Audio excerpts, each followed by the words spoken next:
شیطان جس قدر میاں بیوی کی جدائی سے خوش ہوتا ہے، اللہ مان والا حفیظ، اتنا خوش ہوتا ہے، اتنا خوش ہوتا ہے، اتنا خوش ہوتا ہے کہ حضرت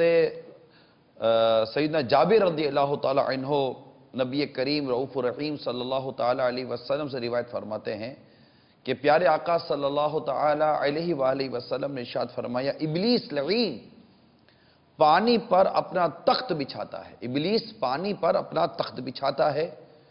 پھر مختلف اطراف عالم سے، بعض چیزیں قوسین میں لکھی ہوئی ہیں، بریکٹ میں لکھی ہوئی ہیں،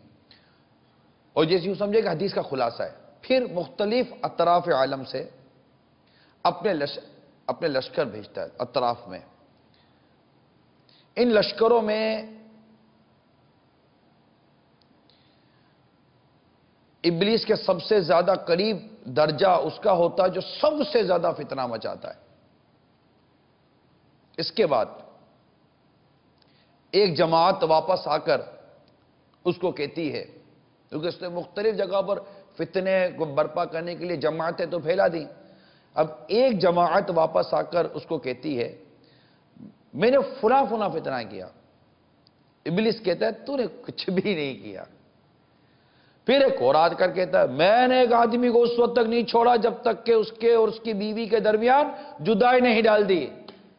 آئے ابلیس اس سے اپنے قریب کرتا ہے اور کہتا ہے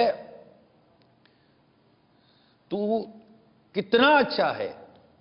اور اسے اپنے ساتھ چمٹا لیتا ہے. تو غور کیجئے کہ یہ کیا تھا. اگر آپ غور کریں، یعنی میاں بیوی میں غلط فہمیاں پیدا کر کے جھگڑا کرا دینا، ان میں جدائیاں کروا دینا، ان میں طلاق اور خلا کی نوبت پیدا کروا دینا، یہ شیطان کا پسندیدہ فعل ہے.